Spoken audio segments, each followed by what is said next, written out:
I'd like to thank everyone for coming, for attending, for your support for this community, and for teacher, and for everything. Thank you, thank you, thank you. Continue to help us if you can. Don't assign value. Whatever rises has its own value, its own intrinsic value, and it may be opposing to someone else, something else, but it's not better than that, not worse than that. It doesn't have a location. That location in value or not so good or better than this or better than that is something we impute. It's a way of talking about what the mind does when it wants a reference point. So something that arises carries its own value with it. If it arises in your mind stream, it needs to be there. No matter how negative it feels, no matter how much you think someone else caused you to have these feelings and emotions, don't assign value. In other words, another way of saying that is, don't judge, but just saying Dharma talk over and over, just with a different talk title.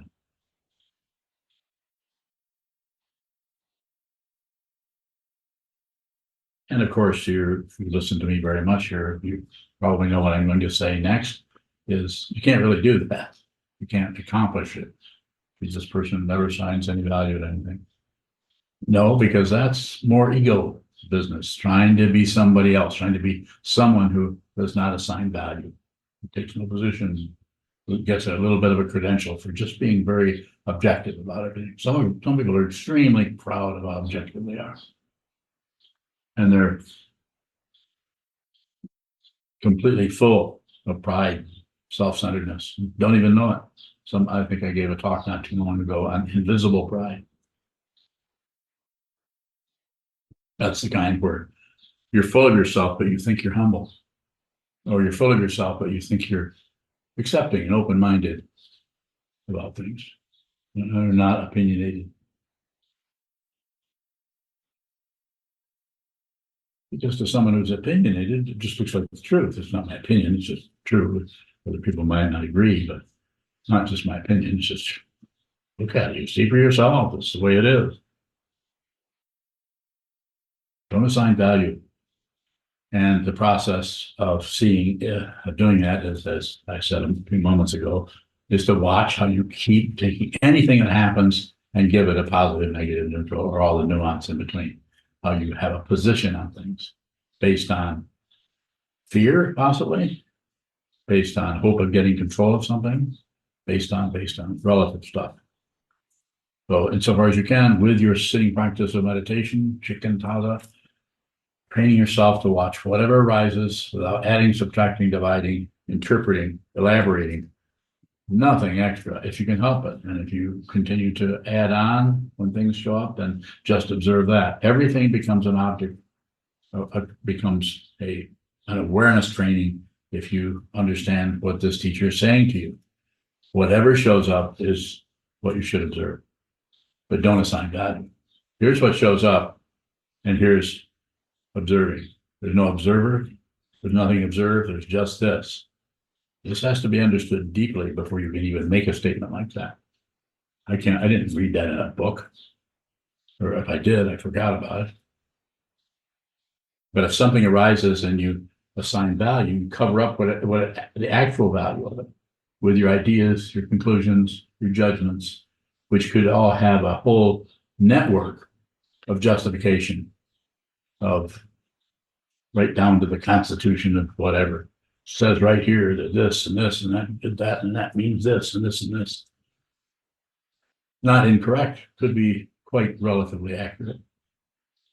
And if one has that kind of acumen or that kind of understanding, that kind of insight, you can constantly reinforce that self-centeredness just because you're always right. You just see things more clearly than everybody else, and you just know what is true and what's not true. And that kind of pride is not easy to see for the person who's full of it, but even quite hard to see to others if the person has a lot of logic or reasonability or is really, really convinced that they actually are right. It's not just their opinion, they think they're right.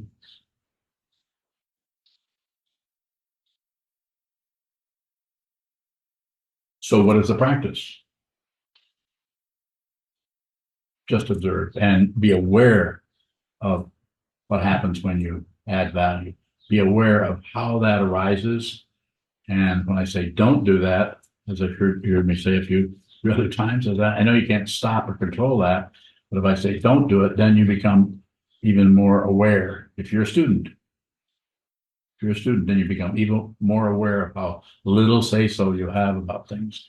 That added value comes out of a positionality or a fixation on something where you aren't just consciousness only. Your consciousness is fixated into somebody that thinks this or thinks that. Should be, shouldn't be. That shouldn't be happening. And the world is constantly supplying us with all kinds of proof to make this group of people bad or wrong, and this kind of group of people right or correct or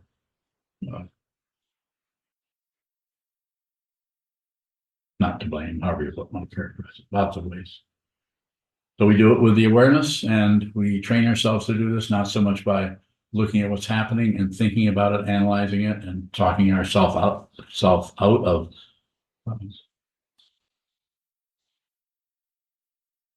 assigning value. But we watch the way we do that somewhat compulsively. Just things start to move in a certain way in an area, and that tends to trigger any kind of unobserved area of your consciousness. It starts to trigger that or resonates with that, then that immediately starts to cover up. Unless there's an awareness practice and a really strong one. And in that case, there's a little bit of a gap there where you're getting a flash of, it's just like you walk by an open door in your house and you're walking along and you look over and you never realized there was a doorway there. And then it just disappears. But when you first see that doorway, it looks like a dark hole.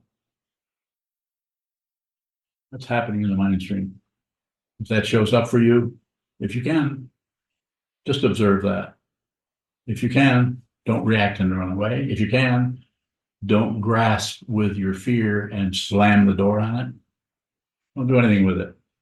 Just observe, receive it. Receive this incredible world. Don't miss your life. Don't trudge around the rest of your life trying to feel better. The Buddha didn't say in the First Noble Truth, life is suffering, just to get you to believe what he said. He wants you to look at it, see it yourself, so that you can even say it out of your own seeing, your own understanding.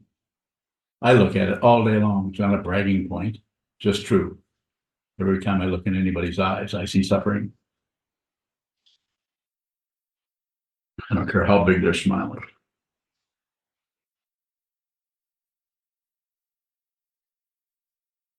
Harrison, do you have a question? Any questions out here before I can continue, or I can respond to a question?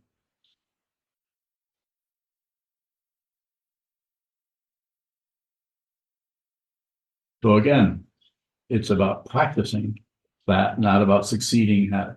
The path leading to this understanding may be how you begin to be maybe slightly embarrassed by how much you continue to pack stuff on top of everything. So you just see your idea of your world and your life or the culture. You alternate into that, but the culture thinks right and wrong. Should be, shouldn't be. They shouldn't be doing that. I shouldn't be doing this. They shouldn't feel that way. Concept like mini lectures to ourselves of should be, shouldn't be, and so on. And so when I say don't assign value, or you might say that to yourself, you might start out by saying, am I doing that? Am I when something arises in my mind or across the table, in the other room, in the yard, in the neighbors, in your work situation, coworkers, maybe clients, and so on. Awareness. So it's awareness about that. And when I say don't do that, I know you can't do that. I'll repeat that because that's important. This is not something you solve, but that's a way of getting you by saying, don't do that. That gets you to look at it so that you can do what? Observe what that is fundamentally, not just get on top of it and clamp down on it, fixate on it, and use the Western idea, macho idea, just stop it, shut it out, train yourself, be disciplined, get control of yourself. Good luck getting control of yourself. If you haven't looked closely at that, if you haven't meditated in only 2 or 3 years, you may not have run into that yet. This takes time to see how we want control. We might even think we can get control, or we think we've got control, and that is completely untrue. You cannot control this. I can move this from this side of the table, turn it upside down, and move it over here, and conclude that since I can do that, I can do a lot of other things. That's about as far as it goes.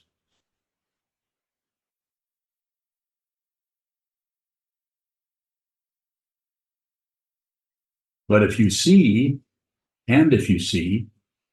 the way, when you look at that area where you're adding, you look at where you're assigning value, you look at that completely and receive that as it is, you begin to see that there's no solid person there. But just by watching that movement, and that's what is being pointed at. Very hard to point to that directly. You just about have to point to the activity of an imaginary self trying to do something, the activity of an imaginary self failing to do something, for it to start to show up that there really isn't anyone there. You can't fail. You can't succeed. This is why the Longchenpa and other Dzogchen masters see this, and how do they teach it? Everything is perfect. It's the great perfection. You just stop going to war with everything. Stop going to war, stop going to peace, take no position, don't assign value. And of course, the path leading to that understanding is seeing how you continue to object, agree. This is a good thing, assign value. This is not such a good thing, assigning value, or taking away from its value, if you wanted to characterize it that way. Or turning away, shutting down, just don't look at it anymore. I won't look at it. I just won't think about that.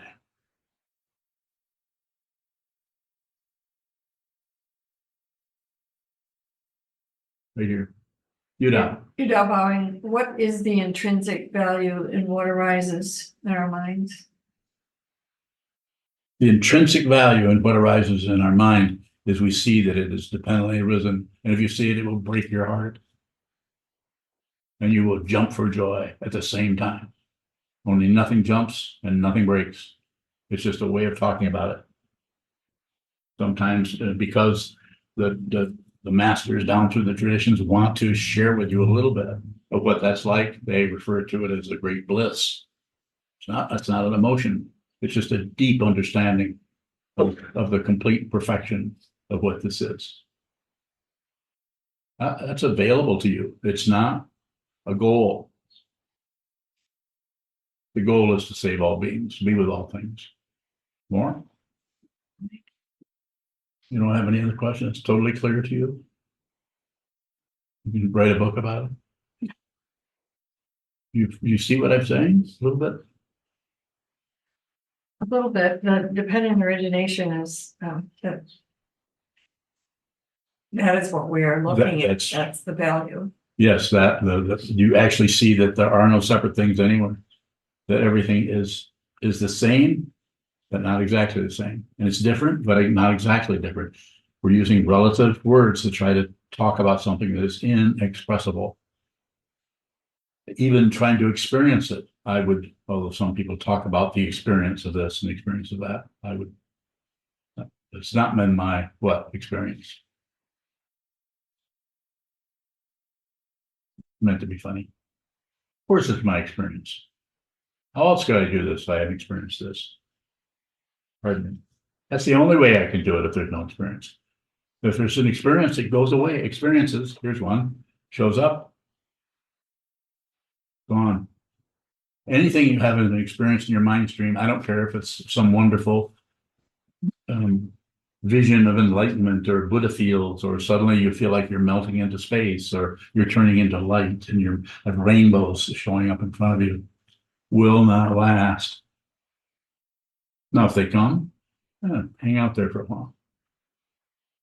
But not everyone is going to have that kind of rainbow body go up. Is there a rainbow body? Find out. Don't believe anything I say or anything I don't say. Don't believe anything. Don't accept, don't reject, don't ignore. Michelle, Shabine. Are we still receiving? If we're seeing the shutdown for the pushing and the pulling, are we still receiving that situation? yes. The area you would look there to see that when you receive, if you do shut down, then just watch the shutdown. Or if you are receiving something and you start to clamp down on it, just receive that. Don't improve. Don't try to be a person who doesn't clamp down. Just look at the clamp down. And then that way it remains just awareness, just a consciousness only.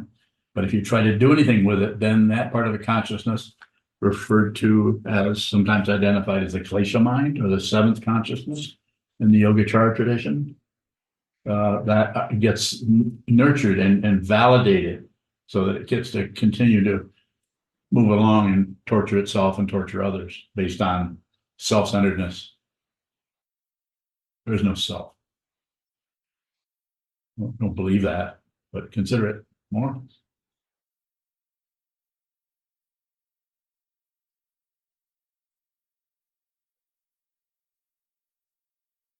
Okay. Hondo.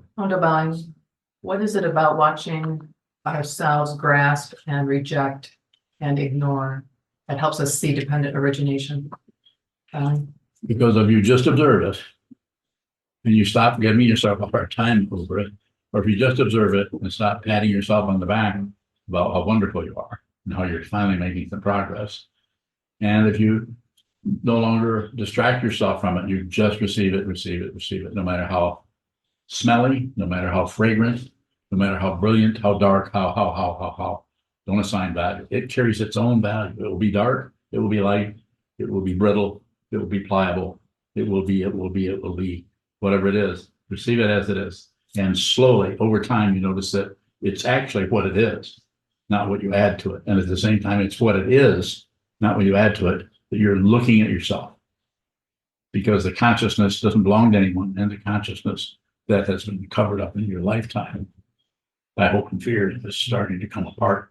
And that consciousness, which is looking back at you, and that consciousness that is looking at what is looking back at you, you see that those are not two different things. And the self-centeredness just comes apart and melts because there's no support for the self-centeredness.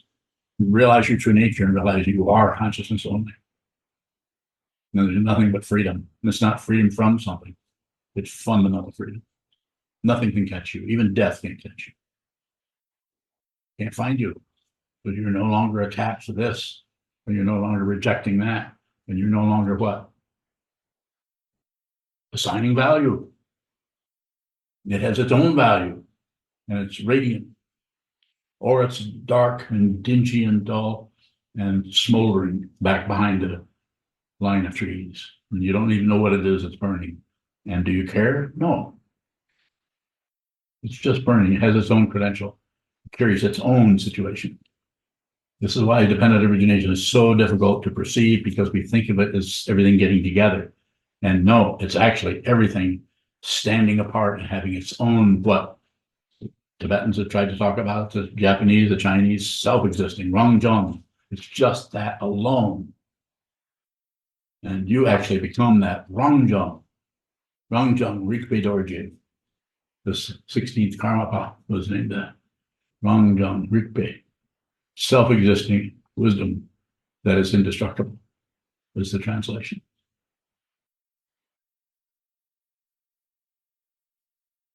Not something you can get, but you can stop covering it up. Start now. Don't believe your thoughts. Don't believe your emotions. Don't disbelieve them. Don't. Like a donut shop. It's really funny. You should be laughing.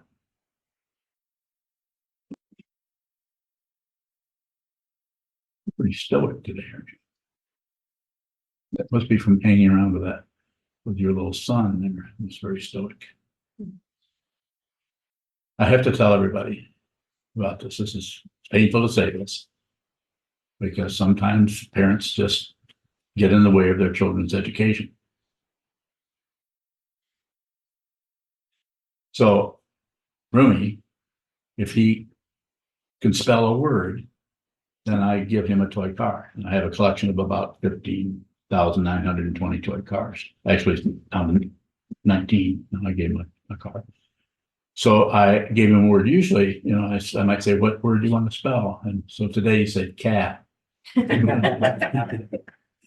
was not buying that. So I said pterodactyl.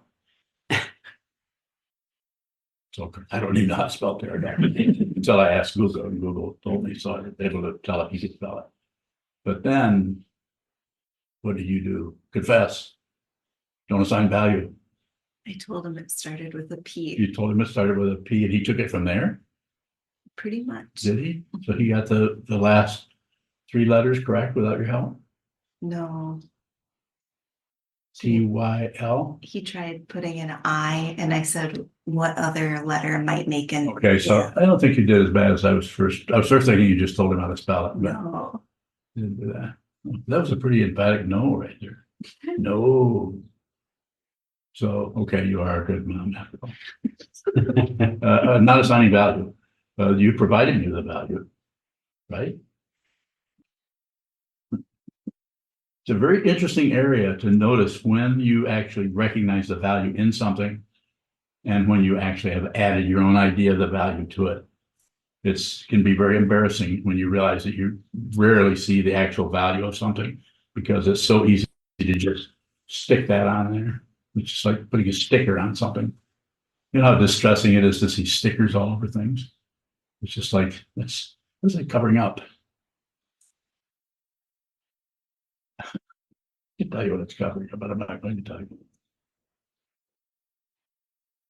Sokuzan, if you see the great perfection and you aren't assigning value, does a feeling of positive, negative, and neutral still show up with what's showing up? Yes, and even more intense because it no longer can, it's still scampering around looking for somebody.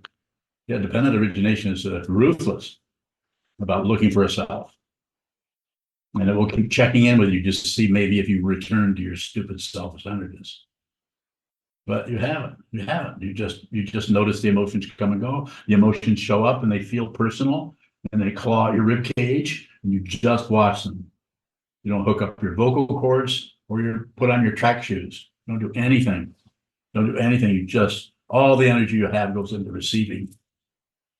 And what's left of that is gratitude that you could even be a human being and stumble onto the teachings of this silent sage of the Sakyas, the Sakya clan.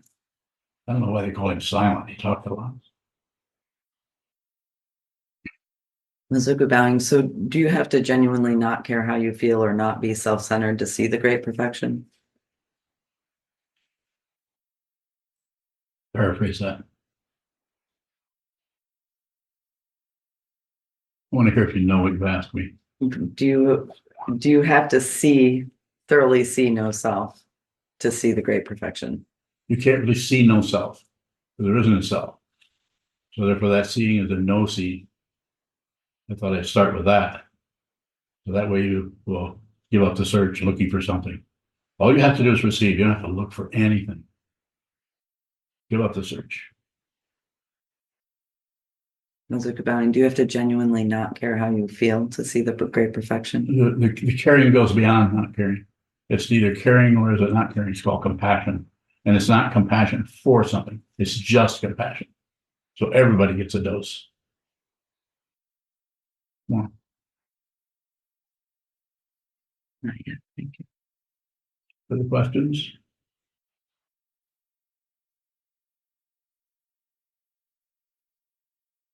Yes, sir. Yoka bowing. A question from Martine. Is everything experienced in my mind just a reaction to reactions of others? A lot of that is actions, reactions, just a circularity and story after story. But it's about, just watch it. Don't try to shut it down. Don't fluff it up with explanations or elaborations. Just, it's kind of like just get used to it. Just put up with it. Is another way. Eventually, it's not really putting up with it. It's just receiving it. Whatever shows up in the mind stream, consciousness is receiving that. And eventually there's no receiver and there's nothing received. That's an ultimate, relative description of an ultimate understanding. Martine, where's Martine from? Latvia. That's right. Latvia. It's a long ways away. Yes. Mazuka bowing, is there any relationship between the positive, negative, neutral that shows up with something and the value of that? So the value comes up as its own situation, whatever it may be, value. So there may, I'm not sure if I'm tracking what it is you're asking about, but it may be full of passion, it may be full of aggression, maybe full of ignorance, maybe a little of each, may have strong stories or monologue dialogues or whole stories coming and going, full of passion, aggression, ignorance. So fundamental understanding is it's an illusion that we're no longer deluded by. That's why awakening and delusion are not two different things. If you really see delusion, you're no longer deluded by it. You see it's an illusion. This is awakening. You're no longer deluded by illusion. More? Mazuka bowing, it seems like I assign the value based on the positive, negative, or neutral feeling that shows up. And then I might justify that value with a story after the fact. Yes, good description. What's your question? I've heard you say that most people are running around functioning out of believing their own thoughts.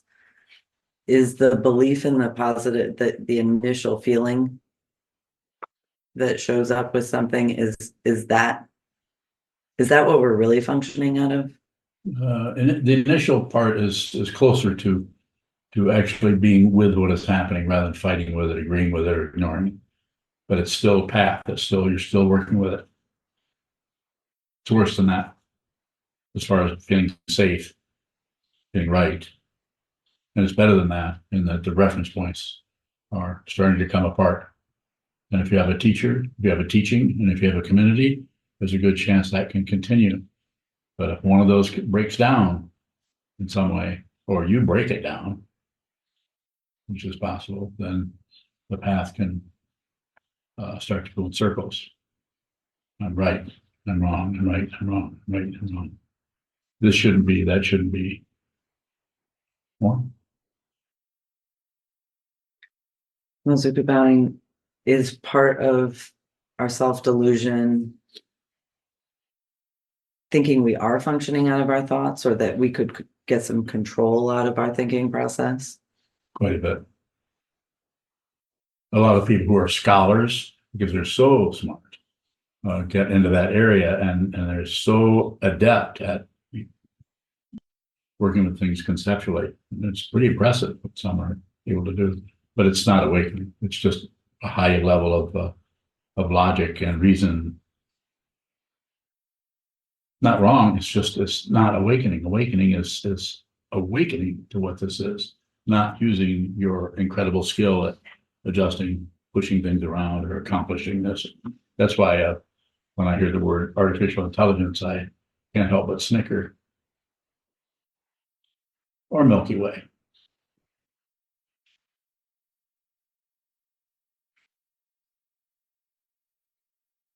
I'm going to apologize for that. I'm snickering. You're snickering. Oh, you did it for me. So this doesn't take anything away from incredible logic and ability of these thinkers. It's whether they're Buddhist, psychologists or thinkers or philosophers, just very adept. But the downside of that is they tend to settle for their acumen, their ability to think in that area, rather than go deeper, go further into it, go into the darkness without a flashlight.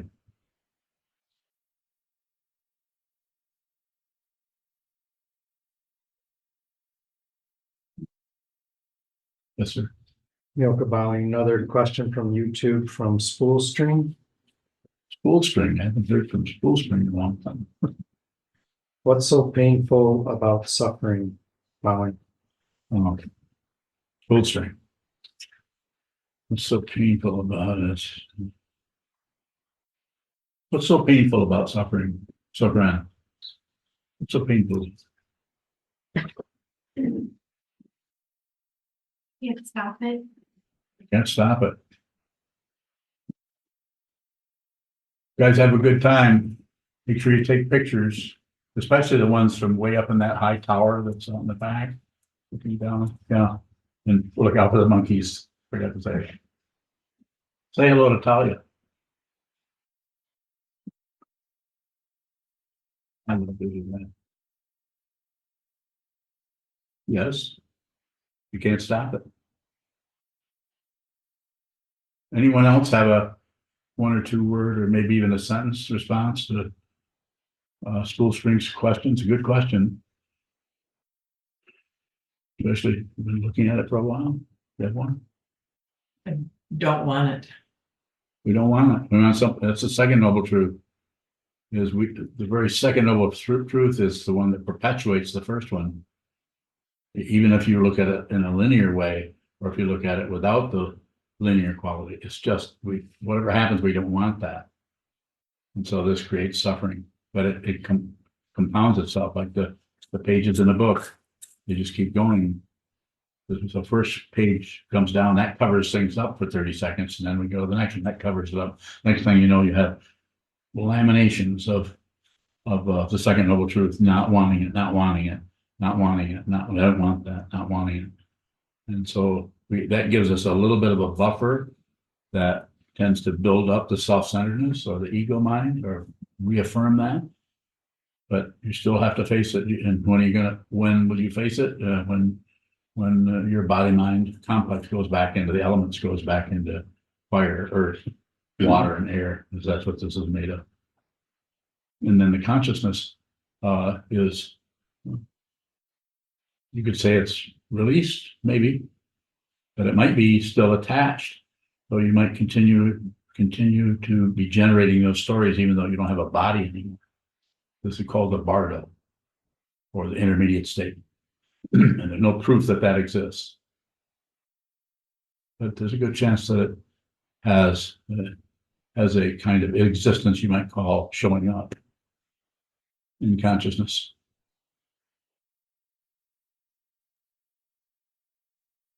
Further Shawnee question? bowing. Go ahead, Shawnee. Is suffering inherently painful? Bowing. Is suffering inherently painful? Yeah. It's not fun. Inherently painful. What does he want to know? Can there be suffering without pain? Yes. Yes, but it's because the suffering is ignored or shut down on, or one distracts oneself away from it. But the consciousness that this is showing up in, you cannot get away from it. You can't escape it. You might be able to ignore it for a while, but it's temporary, and it can come back with what's the word that's often used there, with a vengeance. It can come back with and just compound itself because you're ignoring it. I've seen this in myself. I've seen it in my students where if something is ignored, eventually it just starts to erupt and comes out of the what's the other phrase, like a bat out of hell. It just comes raging out because it's been shut down, turned off. It'd be very difficult. Shawnee bowing. Is Shikantaza how to work with that ignorance? Bowing. Well, not the only way, but it is a way, and it's powerful. You've been practicing that for several years. Sit down, hold still, and watch what the mind does moment by moment. And eventually that observer quality of consciousness starts to get stronger. The not might start to get stronger too, but the observer part gets stronger. And eventually the observer aspect of consciousness, which is not a person, starts to see this. And there's different teachers talk about this in different ways. I've just used this image because what, handy? So the fist and the hand looking out, awareness, but then when the awareness gets worried, it clamps up. Well, to the person who is practicing the Dharma, if the awareness gets worried, it just continues to receive until eventually that awareness receives that knot in the center of your heart that is terrified, is worried, and quite often comes out, not out as I'm so worried, but I'm mad and I'm going to kill anything or hurt anything or defend myself against anything that shows up that gives me a hard time or threatens me in any way, even the slightest threat. And quite often the threat, we generate our own threats. The threat on the outside is there, but quite often it's our own fear that does that. So I would say first noble truth, second noble truth. You could study all the four noble truths and go a long ways by contemplating those. Life is suffering, the cause is desire, the goal is cessation, and the path is train your mind, or Shila Samadhi and Prajna.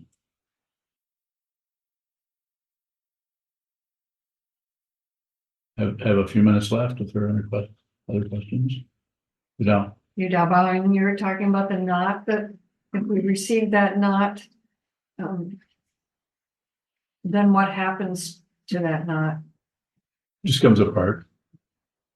That has to be received, and it's painful to look at that because we want to cover it up, ignore it, or we want to explain it, or we want to take the suffering that's there and give it to somebody else at the end of a sword or at the end of a rifle.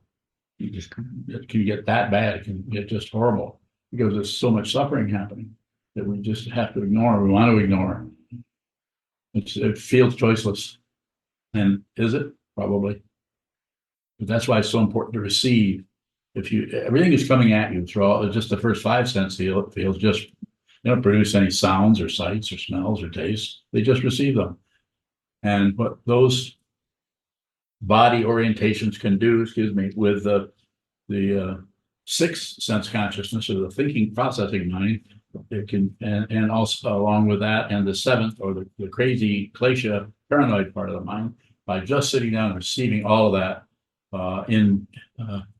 all of it all together, that you can train the thinking process, the sixth consciousness, and the seventh or the paranoid part of mind to receive also the same way you receive smell, taste, touch. It's the thing the body already knows how to do just by being a body. So this way we talked earlier about how to use the body. So if you have a body practice, a few times I've tried to get that to happen here. I had a fellow here for a while who was teaching us Tai Chi and Kung Fu, but then they tend to leave. I don't know where they go, disappear somewhere. But we've had, who was it that was swinging a sword around here? Was that Curly? Didn't he have some kind of it was a body awareness practice that he was showing everyone? Anyway, I'm just saying that, or yoga is another one. We have yoga instructors here. Chazan's a yoga instructor. We have a yoga studio. Isn't that what that is over there? Yoga studio. Just had a dance hall. Yes. What I wanted to ask was, if this knot comes apart, then do we just keep retying it? Because it seems the same knot is happening. We could, unless it completely collapses, then yes, we might. But that's when Kobin's talking about translating the Heart Sutra mantra, Gate, Gate, Paragate, Parasamgate, Bodhisattva, he translates that as falling apart, falling apart, falling apart. Nothing to do, everything all at once. But he's just basically is that knot quality of the mind. There no longer is a center to anything, with a knot wrapped around it. The imaginary self is being protected by this fist of me, and my stuff, and my ideas, and my emotions, and my feelings, and my fear, and so on. So I train the mind, and eventually that awareness starts to look at this. It takes a while for the introspection to start. At first, it's just you're looking at a wall, you're looking at how your knees feel, you're watching the mind come and go and produce all kinds of phantasmagoria. including the feeling you might be awakening. Awakening is not a feeling, nor is it separate from feeling. Jijin, Jishin bowing. What is indifference on the path? what is what? Indifference? It's a way that ignorance works, to be indifferent to something, someone, some situation. To not this doesn't mean you have to go around and make sure you look very closely at everything, but just it's going to show up. It is going to show up situationally where if someone is having some different difficulty with something, maybe your next door neighbor or something, and you might be indifferent to it, even though they're struggling. So I think there's some indifference there, but it's so situational. It's so much depends on you, your practice, how you've been raised, and all the things. You just can't list the incredible list of things that impinge upon your awareness, your practice. Some people are just naturally looking for ways to help people. And is that always, is that compassion? Not necessarily. Sometimes people want to fuel their identity of being a helpful person. So they might go into the helpful professions or trades so that they can feel like a helpful person. That does not mean they're enlightened. It doesn't mean that they're not helpful. They probably are. Nurses, doctors, people in all of those areas can be very, very helpful. Maybe even more so if they also train their mind to see reality and function out of reality, which is dependently risen, and there's not a separate self anywhere. Doesn't mean there isn't a lot of suffering. So that indifference can show up if it just on the path. It just shows up as a form of ignorance of the three poisons, just not caring about, being dismissive of it, I guess. Maybe there's other ways it could be described. Yes. Well, Sokubang, you were talking about the body earlier. For me, the positive, negative, or neutral value that I'm assigning to everything shows up pretty viscerally in my body. Mhm. Do we have to, in order to stop believing how we feel, do we have to not be attached to our body? No. And there's ways of working with that, just like Dogen, the founder of our lineage, the Sokuzan lineage in the 13th century, said, drop off body and mind. He didn't mean get rid of it, get rid of the mind or get rid of the body, but to see the attachment to the body and see the attachment to the mind and drop that off. And my way of talking about it, but we can drop anything, you have to look at the attachment. You can't just drop something based on concepts about it. You have to see the attachment, and that's not comfortable for the ego mind to see the way it's clinging to something, clinging to the mind and thoughts and ideas and emotions and memories and memories and memories, or to this body, how this body feels, identifying with the body, not being able to fundamentally experience pain without having a lot of chatter around it, why it's happening, why it shouldn't happen, all the stories we concoct, rather than just receive the pain.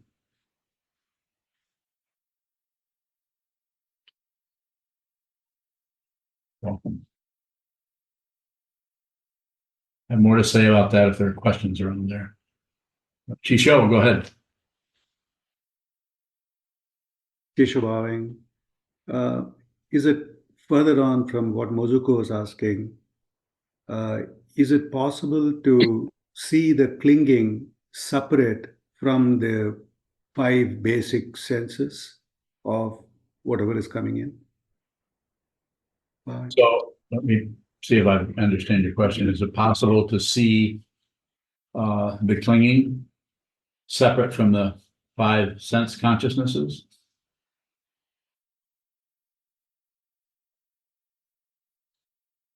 So there may be some kind of overlap there. It's possible. But as I'm saying now, is it's necessary to just watch the clinging, not to try to stop it or release it. Just watch the attachment, to look at that and not validate or verify it or something like that, but to just see that. And whether that shows up in one of the sense fields, I think it probably could, but I might not be tracking what it is you want to know about that. Or I might be missing where your question is coming from. Am I?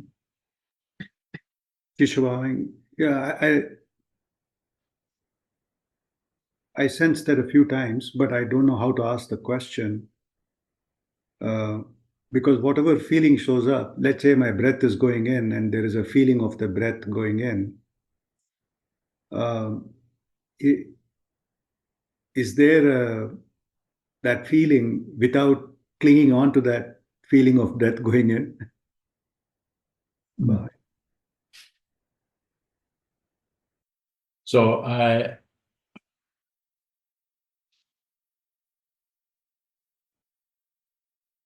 so it is about the awareness rather than what shows up in the awareness. And if there's a clinging there, then that can also engender some feeling of not wanting that clinging. So there could be some kind of a very subtle push against it. At the same time, you're acknowledging that you have some clinging going on.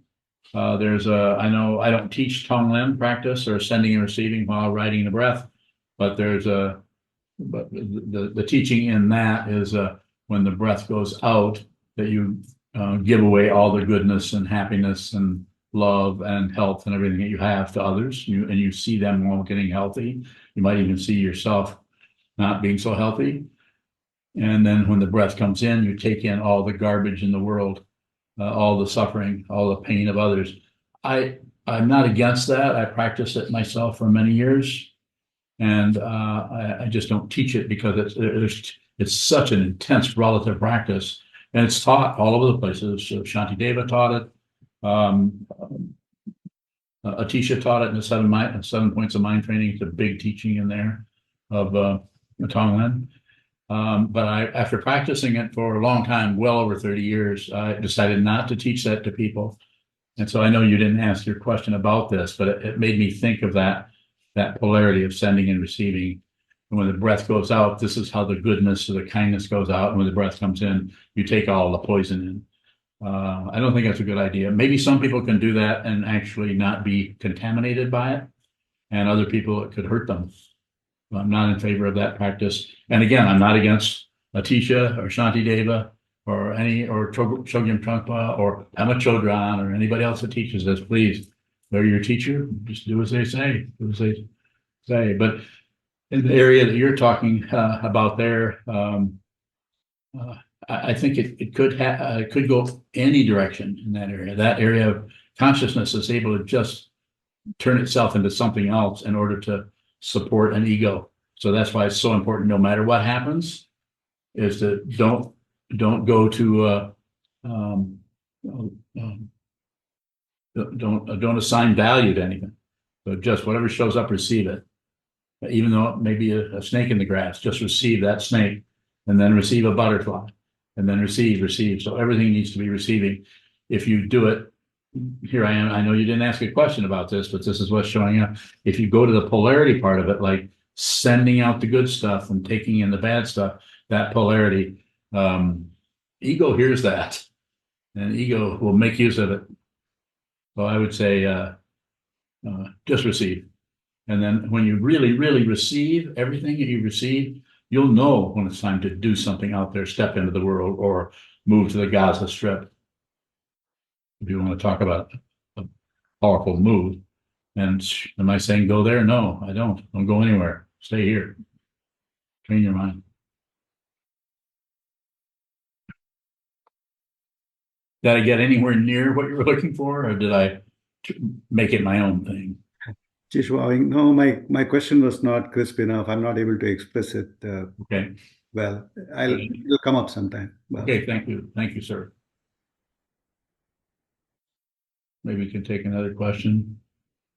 Is there anything else on YouTube? Milka bowing, Sean bowing, and Sokuzan asked Sokuzan a question. Can Sokuzan ask Sokuzan a question? Yes. Yes.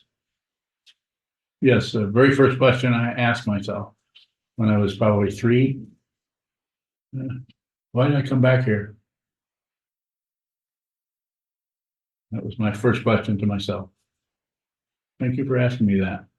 And I did not know at the time. I had no idea, but I remember that question very vividly when I was very, very young. Why did I come back here? And at the time, I didn't know where I'd come from, and I didn't know where I was. I think I was on a street called LaGrange, right west of here, I think it is. No, east of here. And I was living with my grandmother. Yes, sir. Do you have an answer to that question? Now? Yes. Save all beings. Starting with your ass. But I can't do it without your permission. I can't help you, and I can't even save you. That's part of the path of the Bodhisattva, to see you can't do that. And why? There aren't any beings. But in order to get you to look at it, so you can try to save them, you receive or observe that vow. I vow to save all beings, or I vow to be with all things, which is a little bit more objective rather than subjective end of that polarity. More. Very good place to close. Thank you for your questions and for your attention, for participating in this Sangha and in this community. Come again if you can. Hi, my name is Shoto, and I am a monk at SokukoJi, where I am committed to training my mind under the guidance of my teacher, Sokuzan. We rely on your support for much of what we offer here. This includes building projects to create space for full-time and part-time practice residents. Thank you for your help.